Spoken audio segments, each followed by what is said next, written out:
Good evening, everyone, and let's welcome the Sabbath with Sister Tricia as our presider.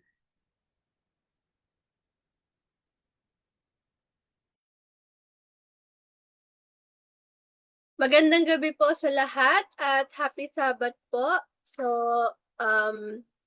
binabati ko rin po pala ang mga nasa Facebook Live ng Happy Sabbath at pati na rin po ang mga nandito sa Zoom. So, sa atin pong program ngayong gabi ay magkakaroon po tayo ng opening song at susundan po ng opening prayer ni Brother Jackat Buko. At bago po natin napakinggan ang atin pong pag-aaralan mula pa rin po sa ating book na Mind, Character, and Personality Volume 1, ay makakarinig po tayo ng isang special song. At ang manguna po sa ating pag-aaral ng ating pong topic is si Sister Jade Mesa Akab.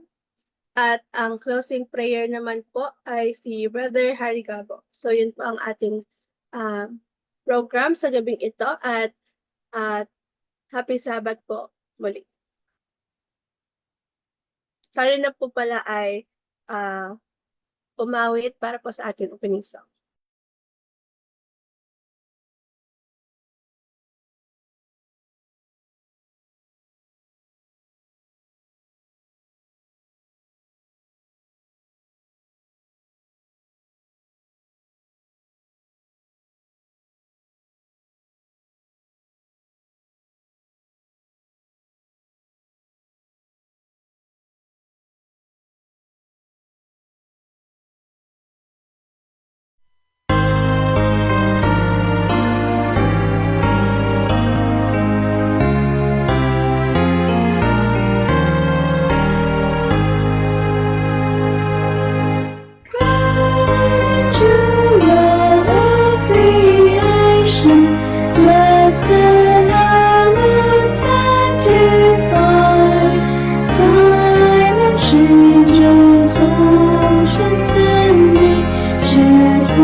Tayo po ay malikod at panalangin.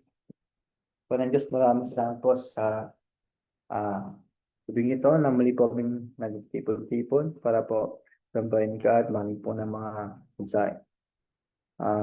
Sa sagot po na ito ay kayo po ang mauna sa amin at marami po kami matutunan.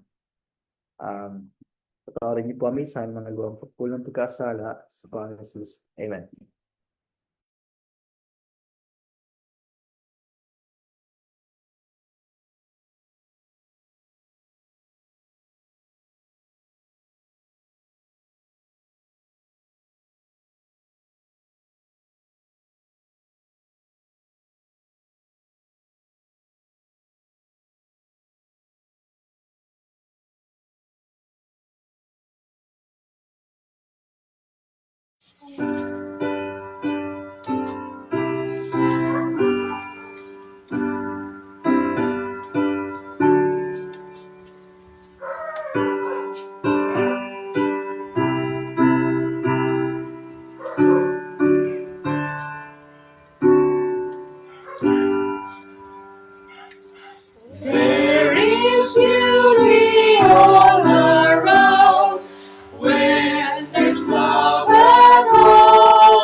love at home. Sweeter sings the broken by, brighter beams the azure sky. Oh, there's one who smiles on high when there's love at home. Love at home. Love at home. Time to softly, sweetly glide when there's love at home. Jesus, make me holy God when there's love at home. May the sacrifice be mine, then there's love at home. Save me from all harm and rest, with sinful care distress, through the tender mercy bless, when there's love at home. Love at home. Love at home. Time to softly, sweetly glide when there's love at home.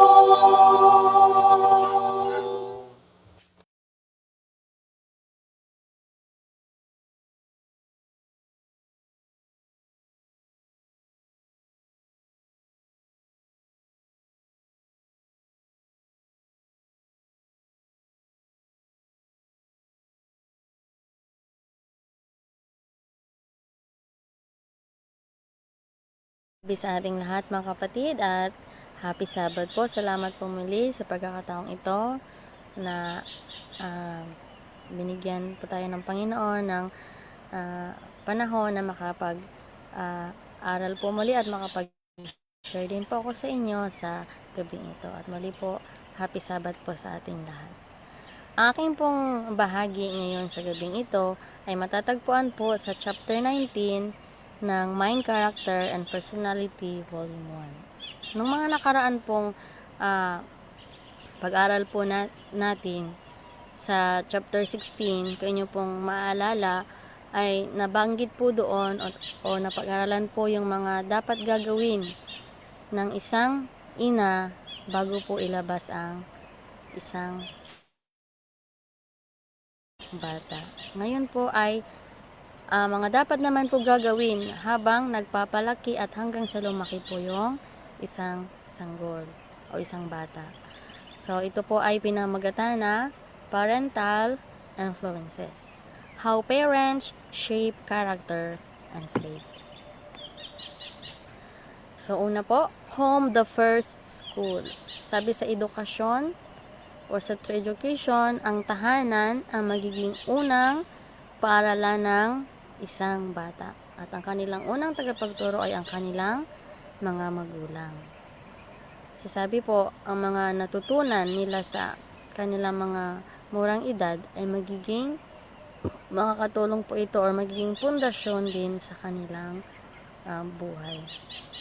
Sabi sa Proverbs 6:6, train up a child in the way he should go, and when he is old, he will not depart from it. So, simula pa lang, sa tahanan pa lang ay kailangan na po silang turuan. Hindi na po doon magsisimula sa school, kundi sa tahanan mismo ay magiging paaralan na po ito nila.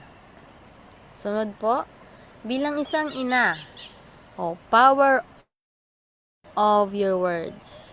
Minsan ang isang ina po ay pagod o may problema o may mga gagawin, minsan nagiging mainit na ang ulo, magiging irritable na po sila. Ang kanilang mga salita ay dalawa lang po ito. Words can bless or can poison the family sa maghapon. So, wag naman po sana, sana po ay maging pagpapala po ang magiging salita po ng isang ina. So, kailangan po na maging mapagpigil. Sabi po dito, do not treat your children only when with sternness, forgetting your own childhood, forgetting that they are bad children. Huwag natin kalimutan, sila lamang po ay bata po sa kanilang mga isipan. Minsan magkakamali po talaga sila. Huwag nating expect na sa isang beses lamang po, ma-perfect na nila yung nais nating ipagawa sa kanila o nais nyo pong ipagawa sa kanila. Kung minsan, may mga pagkakataon na nagkakamali talaga sila. Kaya, mag-ingat po tayo sa ating mga nasasalita, mga nanay. So, kung tayo po ay magalit na, choose silence over fruitful words. Kung hindi po maganda natin mga sasalitain, mas maganda po siguro na nagnahimik na lang tayo. Minsan din po, kasi susunod na lang ang mga bata po sa takot. Takot naman po sila susunod para hindi po tayo magalit. Hindi sila susunod sa with love. So, yun po sana ang naisin natin, na susunod sila na may pag-ibig sa atin. At ingatan rin po natin, sabi po dito, na hindi masira yung kasayahan din ng mga bata sa ating mga nasasalita. Nagiging sensitive po kasi sila. Nasakit tayo ng damdamin. So, sunod po. Self-control ay magiging kalakasan po. Control temper, again, control temper, strengthen your nerves. So, napakalaking tulong po ito sa intemperate o kailangan natin mapagpigil, mapagtimpi upang maging maganda po o maging maayos yung ating isipan at maging maganda po yung ating masasabi sa ating mga anak. Bantayan natin ating mga bibig kung tayo po ay irritated na. At gagabayan din tayo ng Panginoon, hindi tayo papabayaan ng Panginoon na magsisikap na gawin po ang mabuti. So, nandyan po ang mga payo niya, napakaraming payo para maging maganda po yung pamamaraan ng pagtuturo natin sa mga bata. Lalo na po minsan sa lumalaki na po sila, nagiging kabataan na po sila. Mas pipiliin pa po nila yung pumunta sa iba. Imbis na sa atin po sila maging mapalapit, sa iba na lang po sila napupunta kasi doon sila makapag-open ng kanilang mga hinaing sa halip na sa magulang mismo. At minsan rin po, mas lalo pa silang napapariwara dahil sa atin mismo napapalayo yung loob ng mga anak natin. So, kailangan natin silang i-close upang maging open sila sa atin at upang magabayan din natin sila ng maayos. Huwag natin silang idaan po sa maling pamamaraan o susunod sa may takot. So, kailangan nating mapagpigil sa mga sarili po natin. Sunod po ay ang magulang, ang ama po at ina ay kailangan din po maging magkaisa po sila sa pagdidisiplina po ng mga bata. Kasi po, ang unity sa kanila po na magsisimula ay magkakaroon po ng respeto ang mga bata. At lalo na po, malaking factor din po ang influence ng isang ina sa kanilang mga anak. Simula po sa pagbubuntis hanggang sa ilang taon po na magiging kasama po ng bata ang kanyang ina. Malaking factor po ito sa kanilang mga pag-uugali at magiging matututunan. So, kasi po isa po na ang spirit ng isang ina ay her spirit sets the home atmosphere. Kung masayahin po ang isang ina, ay ganun po ma-adapt po ng buong pamilya sa maghapon, magiging masayahin po, hindi po malungkot ang kanilang araw. So, ang ina, kailangan po na maging kalmado, patient mom. So, may mga ano po kasi ngayon na halos nagsisigaw, sumisigaw, bumibulyaw, lahat palaging nagmumura, lahat ng utos,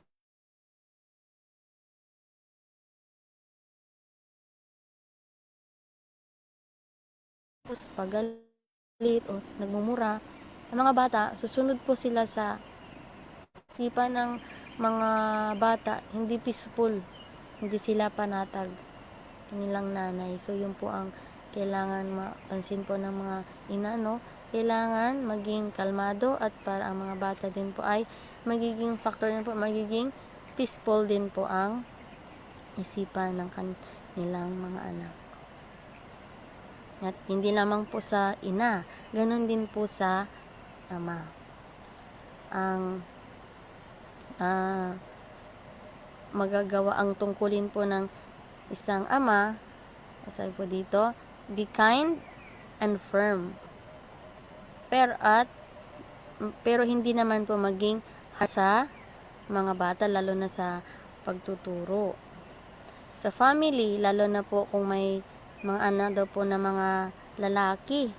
Minsan po, ang ama ay wag pong hayaan na ipaubaya na lang lahat sa ina ang pagtuturo. Kailangan na tulungan po ang kanyang kasama sa pagtitrain po ng mga bata. Kasi, kailangan po niya na, sabi po dito, she should make himself their companion and friend. He should exert himself to keep them from evil associates. So, minsan, ang ama, maganda po na magkaroon ng panahon din sa kanilang mga anak. Magiging close nila o niya ang kanilang mga anak. At sabi po dito, ang pag-ibig ay ma-define po yan sa 4 na letra. Time. Ng mga ama, bigyan po ng time ang inyong mga anak. Sabi po, father's love makes obedience easy.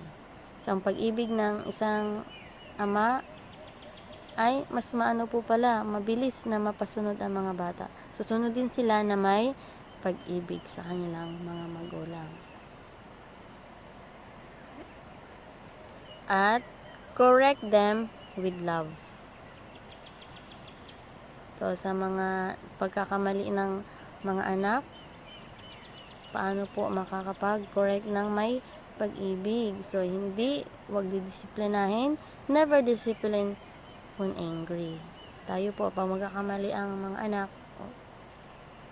mahirap na rin po kasi magpalo pag hindi galit Minsan po ay hindi napapalo kasi hindi na rin nagalit. So, pero yun po pala, kailangan hindi tayo galit kapag nagtuturo sa kanila. So, hirap gawin pero sa tulong ng Panginoon, magagawa po yan ng bawat magulang po. Kasi sabi dito, harsh words break a child's spirit. So, malulungkot din naman sila. At saka, itutuwid natin sila para makatulong at hindi para makasakit sa kanila.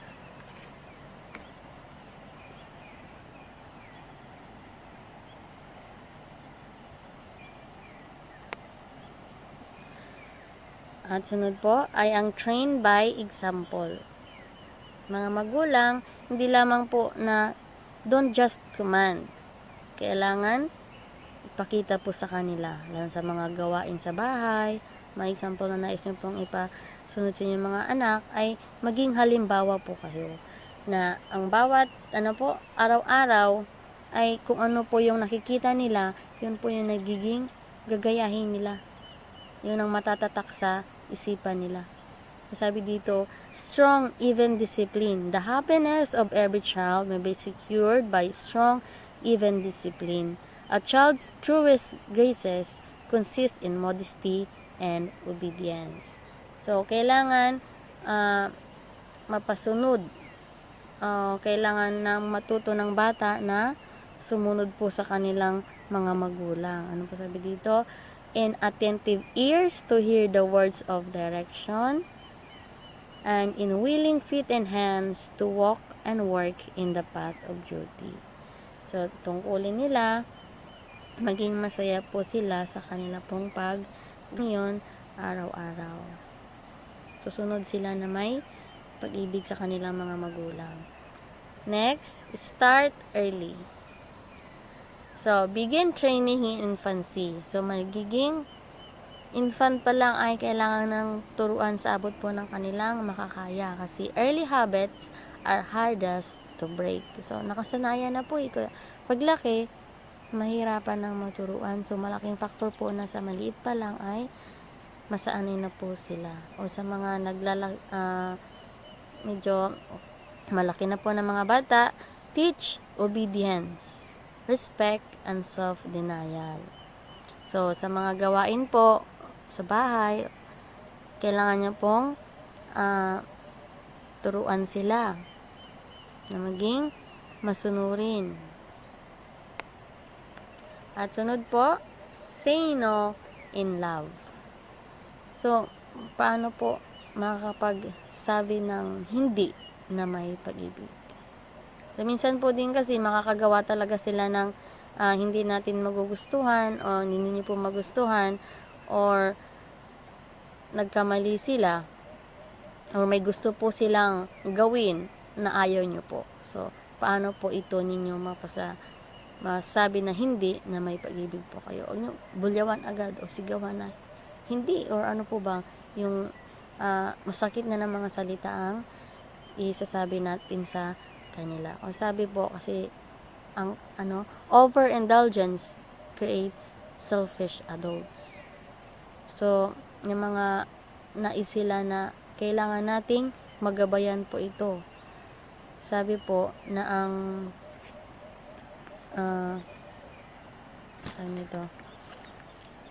ng mga nais nila magiging madadala na nila sa paglaki, mas mahirapan po nilang ma-overcome ito.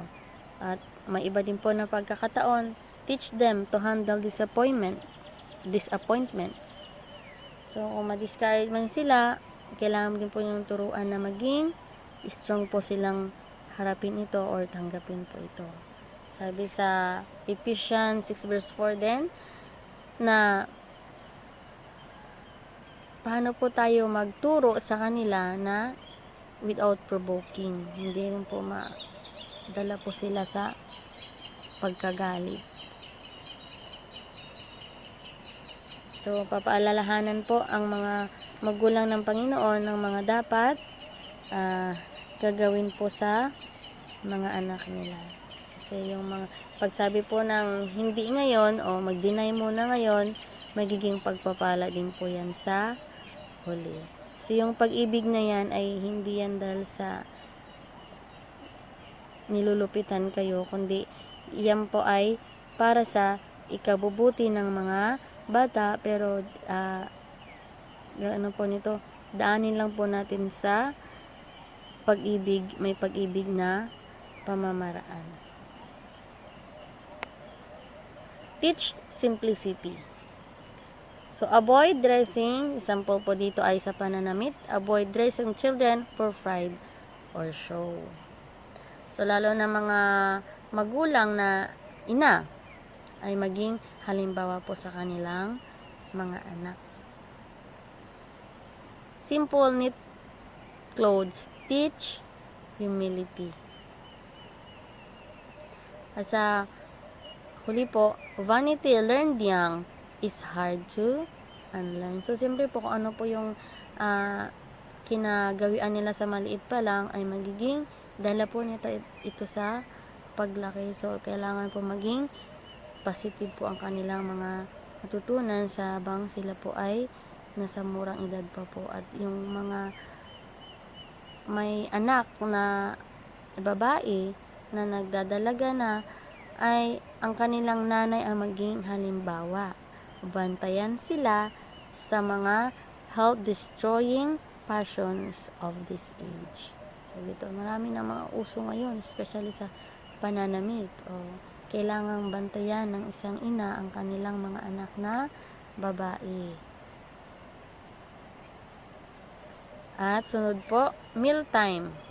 Discipline sa panahon ng pagkain. Nasulat po, sabi doon, ang regular, simple meals build self-control. At wala din pong eating between meals. Sa mga bata, dito po, mga simpleng pagkain lang po ang kanyang kinakain. Masaya na po siya sa kanyang pagkain. Dito sa kabila, wag naman po sana maging ganito ang mga bata, no? Maging bata pa lang, hilig na sa pagsi-cellphone o halos kahit kumakain, magsi-cellphone. Kaya sanayin po na matuto sa tamang mga pamamaraan yung mga bata pa lang. Kasi ang health at ang ugali, sabi dito, start at the table. Simula sa kapagkainan. Next, work build character. At lalo sa mga gawain po nila, araw-araw, bigyan sila ng kanilang mga daily chores. Work teaches responsibility. Kailangan din nilang matutong magtrabaho upang maging responsable silang mga bata. Kasi idle hands learn mischief. So, hirap maging tamad ang isang bata kasi paglaki, mahirapan din sila, hindi sila marunong magtrabaho. Kaya yung time ngayon, mga parents ay napakahalaga sa pagtuturo sa mga bata habang bata pa sila. Time is one of the important talents which God has entrusted to us and for which He will call us to account. So mga parents ay malaking factor ang time na dapat ay kailangan nating i-grab po ito or redeem the time habang may pagkakampan ang mga bata ay matuto po sila sa mga tamang mga paggagawi po. Sabi sa Proverbs 6 verse 6, train up a child in the way he should go, and when he is old, he will not depart from it. At sunod po, piliin din po natin ang nagiging mga kaibigan ng inyong mga anak. Kasi, tell me your friends are, and I will tell you who you are. So, know your children. Play with. Kilalanin po ninyo kung magiging maganda ba na mga kasama ang kanila pong mga nakakalaro. Kasi minsan lalo mapapahamak po sila sa mga ibang bata din po. Matututo sila ng mga hindi magagandang habits po sa mga nagiging kasama. At kasunod po ay ang family worship matters. So bilang isang ama ay napakahalaga po ang worship. Sabi po dito, a Christian father is the husband of his family, binding them close to the throne of God. So bilang isang ama ay kayo po ang magiging tagapagturo ng mga bata para mapalapit sila sa Panginoon, o pray with them and for your children araw-araw. Kasi ang pamilya na nagkakaisa po sa altar, pag-worship, ay magkaisa po sa kanilang family altars binds hearts together. So napakahalaga po na magkaisa po ang paniniwala, panampalataya at mga layunin ng bawat isa. At sabi nga po sa Deuteronomy 6 verse 6 to 7, sa diligent instruction in daily life sa kanilang paghiga, paglakad, pagtayo o sa ano man nilang gagawin ay yung mga salita ng Panginoon ang ituturo niyo po sa inyong mga anak, sa kanila pong mga murang isipan. Sa kanilang paglaki, teach them to be true to God, true to principle. Teach them to respect and obey the law of God. To teach these principles will control their lives and will be carried out in the association of others. So, kung ano po yung natutunan nila sa inyo, ma-share nila po ito sa kanilang mga nakakasama din po na iba. They will create a pure atmosphere, one that will have an influence to encourage weak souls in the path that leads to holiness or heaven. So, magiging good example sila sa kanilang mga nakakasama. So, sa huli, sabi po, the records made in the books of heaven will be such as we will not be ashamed to meet in the judgment. So, magiging star nyo po ay inyong mga anak. Hindi nyo po makakaya kasi naturuan ninyo po sila ng maayos. Simula pagkabata hanggang sa pagtanda po nila. Ang mga bata na nakatanggap ng ganitong mga instruction ay hindi magiging burden, hindi magiging sakit sa ulo, kundi makaka-encourage pa sila sa iba na gumawa din ng mabuti. Magagamit pa po nila ang kanilang mga talento at kakayanan sa ikaluluwalhati ng Panginoon. Sila din, Tamil Camp, sila din po ay makakapagpanagumpay sa mga tukso na kayo din po ang nagturo po nito na panagumpay sila sa mga pagsubok po nila sa buhay. So, bilang bata hanggang sa paglaki po nila ay malaking factor po ang magiging matutunan ng isang bata. Sabi po dito, you may choose, sa bilang ina or ama, if you will, whether the minds of your children will be occupied with uncorrupted thoughts or with evil that are existing everywhere. So, nasa sa atin din po pala kung ano po yung gusto nating matutunan ng inyong mga anak. So, wag po ninyong hayaan na ang pride and forgetfulness sa kanilang manilikha ay mawala po sa isipan. Kailangan po magkaroon sila ng takot sa Panginoon at lalaki po sila na masunurin at may pag-ibig sa kanila pong manilikha o sa kanilang Panginoon. At bilang huli, reward po ng mga magulang, faithful parents will see their children in heaven. So, napakasaya po siguro Your patient training saves them for eternity. So, magiging isang yung siyang putong na korona. So, yun lamang po ang may babahagi ko po sa inyo sa gabing ito. Muli po, maraming salamat sa inyong pakikinig at open na po ang hapag sa inyo pong mga karagdagan at or may nais po kayong i-share pa po, ay open po ang pagkakataong ito sa inyo. Maraming salamat po at magandang gabi po at happy Sabbath.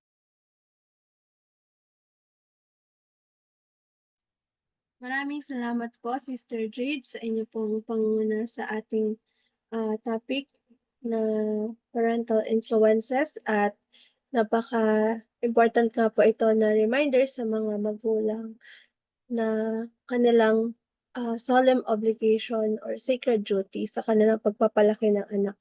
At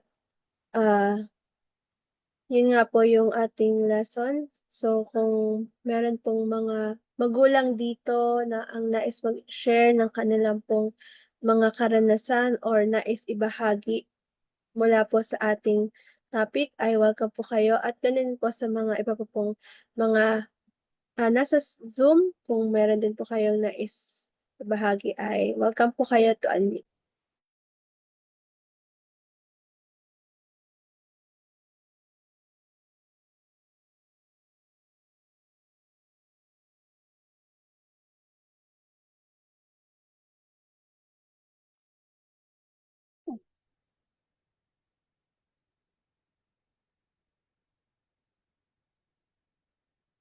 Good evening, everyone. Good evening, Sister Trisha. Maraming salamat kay Sister Jade. Kasi at least na-download ko, no. Thank you sa kanyang preparation and presentation na ginawa. So, yung pagpapalaki nga ng bata, ano yung sa chapter 16, di ba? Pinag-aralan natin yun na nasa tiyan pa lang yung bata, may impluwensya na ang nasa labas. Di ba? So, ibig sabihin, especially sa mga mothers and fathers na naiimpluwensyahan sa loob pa lang, habang nasa tiyan pa lang yung anak nila, specifically talaga sa nanay. Kaya nga, malaking porsyento ng character and disposition, attitude, or personality ng isang tao ay sinasabing galing sa nanay. Pero alam mo, Trish, mga kapatid, parang hindi ako naniniwala doon. sa 'di ba scientific daw na na malaking percentage. Per Iniisip ko din meron bang hindi ko alam, kasi parang parang sa sarili ko 'pag yung sarili ko yung tinitingnan ko ta's kino-compare ko dun sa nanay ko, parang hindi naman gano'n. Parang hindi naman gano'n yung personality ko, parang hindi naman gano'n yung character ko. So, ta's gano'n din tinitingnan ko din yung sa anak ko. Ngayon, 'pag yung sa anak ko, ang kino-compare ko, ah, parang marami nga siyang nakuha sa'kin.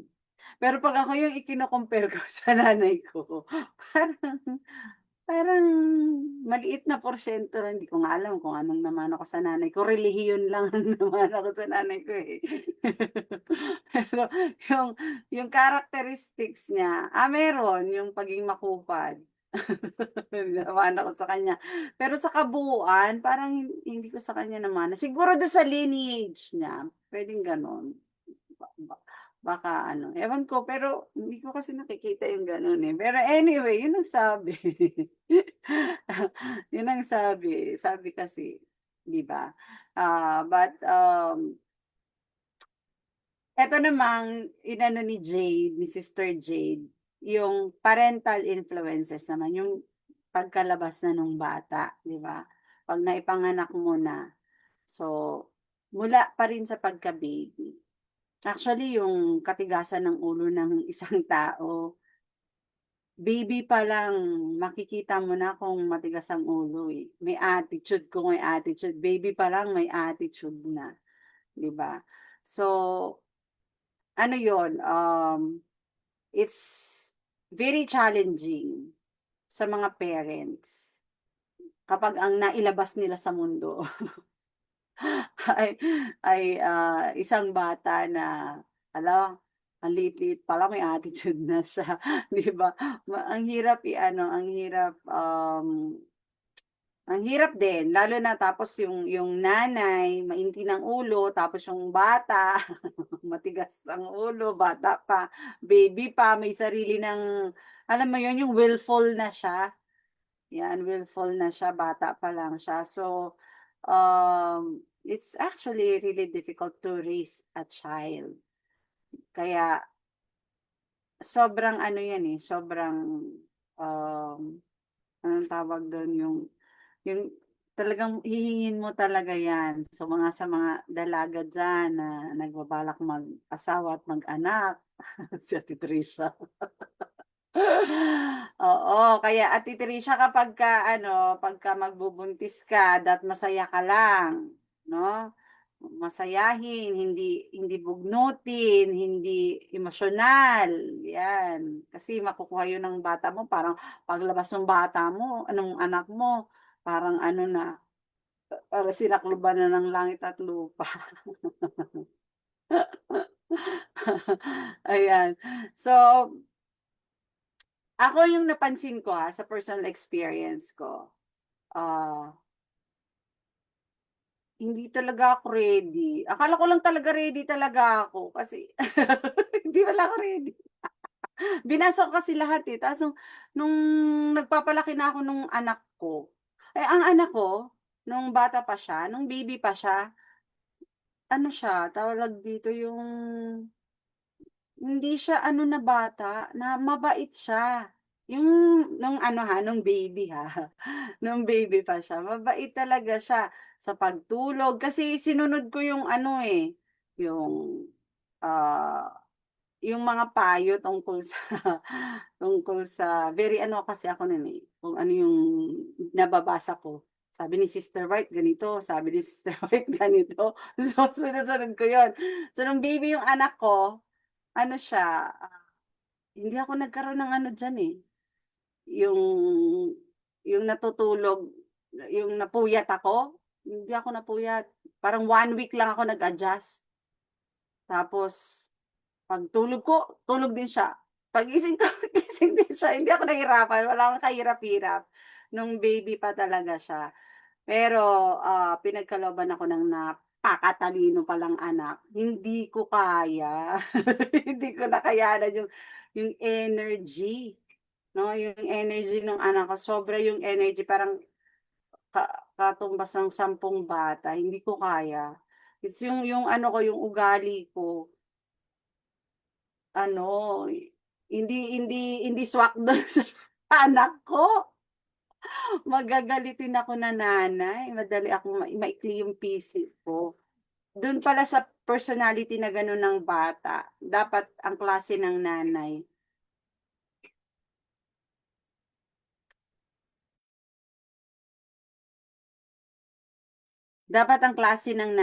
mahaba ang pasensya, mahaba ang pangunawa, 'no? So, kaya, dapat ifi-fit mo bilang nanay yung sarili mo dun sa niluwal mong anak. Isa lang yung sa'kin, how much more kung magkakasunod ta's iba-iba yung ugali at personality nila, that's more challenging. And kapagka gano'n, nangyaring gano'n, talagang dapat tutok talaga yung mother and father. Yung mga fathers, wag niyong papabayaan yung nanay.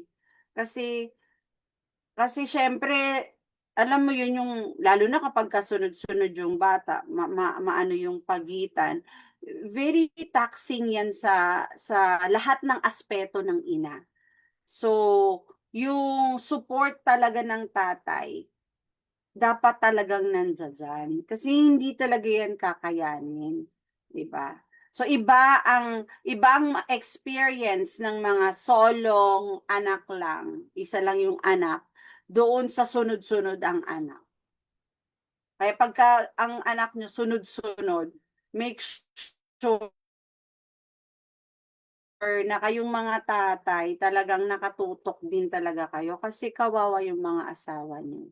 So hindi talaga yan ano, advisable na sunod-sunod ang anak kasi kawawa yung nanay, sobrang kawawa.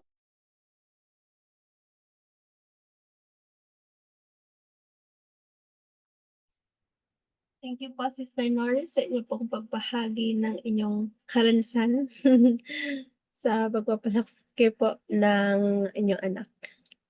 Pero, tita, malaki din pong sa share ko lang din yung experience ko kasi po kila Tita Nori po ako naglaki. So, parang malaki din po yung influence nila, lalo na sa pagkain ng gulay. Siguro po, naalala ko po noon kapag pinapakain ako ni Tita Nori, sasabihan niya ako, ano, kumain ka ng gulay para humaba yung hair mo. Kasi, hindi po humahaba talaga yung hair ko, parang hanggang dito lang. Tama ba ba? Parang kalbo ata ako nun. Hindi naman, Siguro, manipis lang, manipis. Tas manipis po. Basta pero matagal siya parang lang, maikli oo siya po. talaga.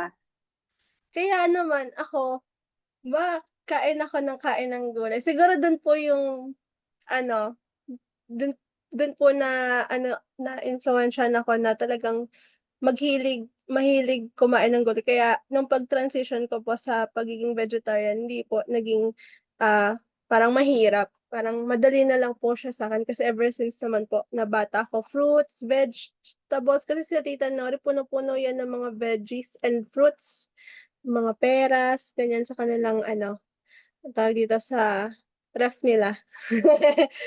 Yun po. So, yun. And malaking factor din talaga po yung social, yung kung sino po yung nakakasama sa bahay. Hindi lang po talaga sa magulang. So, hindi lang dapat magulang yung nagpapalaki or yung mga tao din na nakakaalam ng salita ng Diyos, may responsibility din sila na maging magandang guide dun sa bata sa tahanan or sa mga nakakasalamuha nila na bata. Kasi madaling maka-adapt po yung bata eh. Madali silang matuto.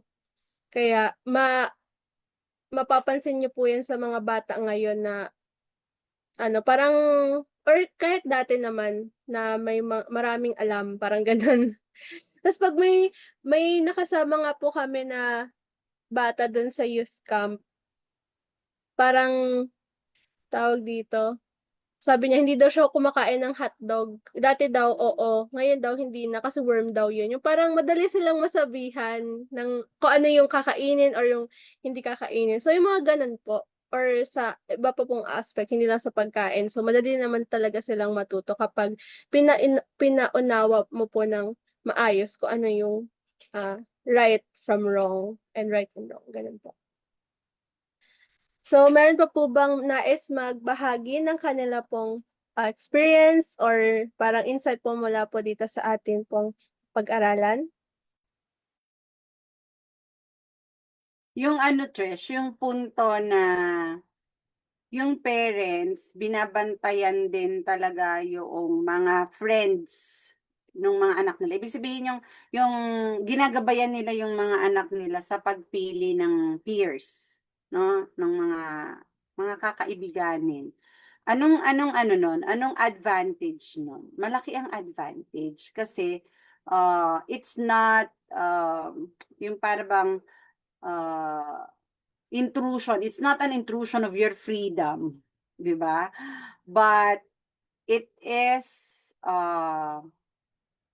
the responsibility of the parents na talagang siguraduhin na ang mga influence na nakukuha ninyo ay mabuting impluwensya. Kasi hindi lang naman yung family ang nagsha-shape ng isang tao. Yung mga kaibigan din. Kung sino yung pinipili ng mga bata na maging kaibigan nila. Kahit na growing up, pag nakita mo na yung kaibigan nito ay yung kalaro, for example, 'di ba? Makikita mo yung mga bata, oh bakit itong anak ko namamalo na, tapos madamot na, dati naman mapagbigay. So tingnan mo yung yung kalaro niya. Tingnan mo kung ano yung influence na nabibigay niya, 'di ba? So kapag ka ganon, better na ilayo mo yung anak mo kasi syempre ang hawak mo lang yung anak mo. Eh yung anak ng kapitbahay mo, 'di ba? Anak ng kamag-anak mo na nakakalaro ng anak mo, hindi mo sila hawak. So protektahan mo yung anak mo pag ganon, 'di ba? So, babantayan mo rin and ganon din pagka halimbawa lumaki na sila and sa atin kasi ngayon, kung titingnan mo sa Israel, 'di ba? Sa old times, yung parental anong tawag doon, yung pwede mo bang sabihin na parental control? Ang lakas-lakas, 'di ba? Yun, mabuti yon kung God-fearing yung parents, 'di ba? God-fearing yung parents and wise yung parents. Pero kung kabaliktaran naman, 'di ba? Hindi rin yun maganda. So sa panahon natin, ayaw na ng mga bata, yung naanuhan na sila ng western culture na actually yung mga Asians, typical sa mga Asians, sa kultura ng mga Asians na masunurin sila sa parents nila. Na kahit na adult na sila, kahit na nag-asawa sila, yung influence, yung power, either ng mother or ng father is talagang ano nila, batas, ano? Talagang they highly ano yan honor sa Asian culture. Pero pass, as time passes, ayaw na yan ng mga bagong henerasyon ng mga Asyano na-influence na sila nung ano na, pag 18 ako, wala ka nang pakialam sa akin. 18, nasa bahay ka pa ng magulang mo, di ba, pag Asyano ka. Minsan nga, may asawa at anak ka na, sa bahay ka pa ng magulang mo, pero, paano mo na tinatrato yung magulang mo? Kapag may asawa at anak ka na, di ba? Iba, di ba? So, kaya pagka-parents ka din, parang katulad ko, ay, ano nang mangyayari sa akin? Isa din yan sa iniisip ko na, how would my child treat me when like, ang tawag dito yung pagka mas tumanda na ako, pagka wala na akong, alam mo yon, parang sa tingin niya wala na akong silbi, paano niya ako tatratuhin sa henerasyon ngayon? Parang naiisip ko din yun. Kaya napaka-blessed kapag nakapag-raise tayo ng mga bata na talagang may respeto sa magulang at may takot sa Diyos. Kasi you wouldn't fear that even when you grow old, your children will still respect you. And it's very important. Marami tayong mga dito, mga parents. Go ahead po. Mga parents natin dyan. Parental influences. So, make or break din talaga.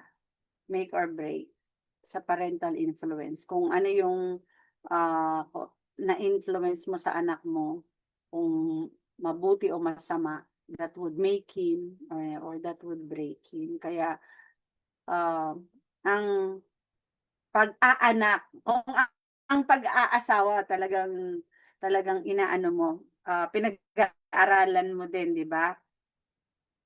Lalo na ang pag-aanak. Kasi may responsibilidad ka na. Mas malaki kasi nga, yun yung hihingin. Sa lahat ng tao, yun ang itatanong sa'yo, nasan yung anak mo. Kaya para akong natakot, kung marami ang magiging anak ko, parang pag ina-adopt sila ng Panginoon, tapos hindi ko sila na-i-present lahat. Yan. So, pwede bang si Trisha na lang yung i-present ko? si Trisha kasi mas masunurin siya sa akin. Siya lang ipipresent ko sa Panginoon.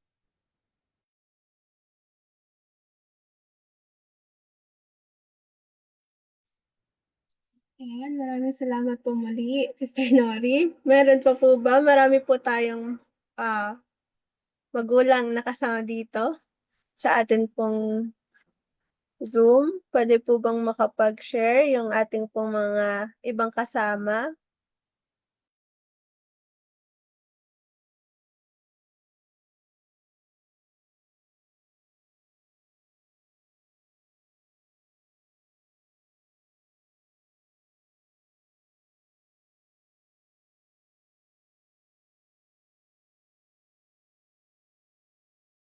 Kasama po natin ang Flores family, tama po ba? Si Brother Harry po, sila Sister Kai, ang Tumpa Church, at kung meron pong nasa Facebook Live ang nais po magbahagi ay mag-iwan na lang po kayo ng inyong insight sa comment section.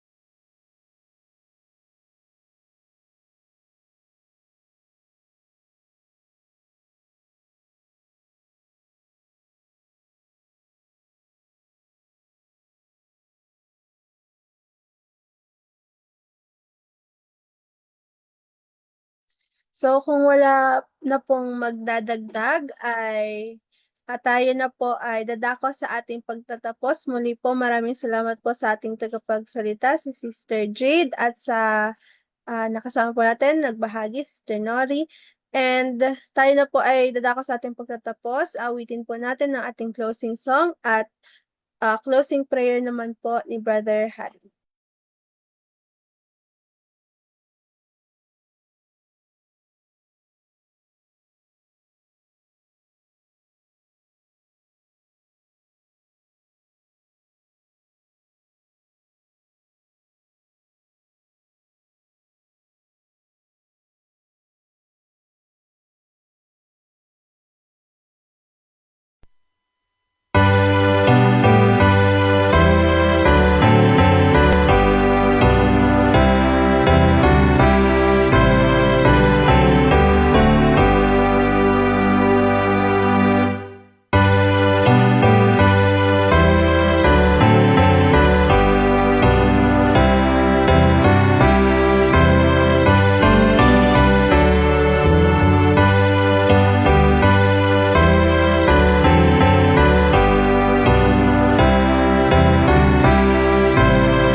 Tayo mga kapatid ay lumuhod at manalangin. Panginoon namin, na dakila kayo sa lahat. Salamat ng maraming Ama sa mga salita ng buhay na aming napakinggan ngayon. Nawa magsilbi itong patnubay sa aming mga buhay. At hindi pa huli ang lahat, Ama, maigabay namin ang mga salitang ito sa aming mga anak at sa mga kapatid na nagpaplano ng pamilya, ay patnubayan sila, Ama, sa kanilang mga plano. Ang lahat ng ito ay hindi magiging makapangyarihan kung hindi ang inyong tulong ay sumama sa aming mga pagsisikap. Kaya sa lahat ng aming mga panukala at plano, Ama, nilalapit namin sa inyong paanan ang lahat ng mga bagay na ito. At hindi mangyari ang aming mga kalooban, kundi ang inyong kalooban lamang siyang mangyari sa bawat isa sa amin. Maraming salamat, Ama, sa araw ng Sabat na muling ipinagkaloob sa amin upang kami makapagpuri at maibalik namin ang aming mga pagsamba sa inyo at pasasalamat para sa nakalipas na isang linggo. At ingatan kaming lahat sa araw-araw at sa celebrate ng Sabat ay patnubayan kami at pagpalain. Hindi lamang kami, Ama, kundi ganun din ang mga inyong anak na nasa iba't ibang dako ng mundo na pumupuri sa inyo. Nawa ay tulungan kami na maabot namin ang kabanalan at kasakdalan na inyong ipinaabot sa bawat isa. Mahayag ang inyong katuwiran sa bawat isa sa amin, hindi ang aming mga sariling katuwiran at ang aming karumihan. Kundi balutin kami ng inyong katuwiran, Ama, na sakdal upang hindi kami makita, kundi kayo ang makita sa aming mga buhay. Sa mga pagkukulang at pagkakasala aming nagawa, sa isip man, anumang mga bagay na hindi naging kalugutan sa inyo, hinihiling namin, Ama, na inyo kaming linisin at patawarin. At lagi na inyong ipagkalob sa amin ang inyong espiritu na siyang papatnubay sa aming mga buhay. Ang lahat na ito ay pinasalamatan namin, Ama, at inihiling inyo nawa pong dinggin, alang-alang ng lahat sa pangalan ng inyong anak na si Jesus. Amen. Amen po. Salamat po, Brother Harry, sa inyo pong pagmuna sa ating closing prayer. At maraming salamat po muli sa mga nakasama po natin dito sa Zoom at maging sa Facebook Live. At makita-kita po tayo bukas po para po sa ating Sabbath School. Magsimula po ng 9 a.m. Yun lamang po, maraming salamat po muli at Happy Sabbath.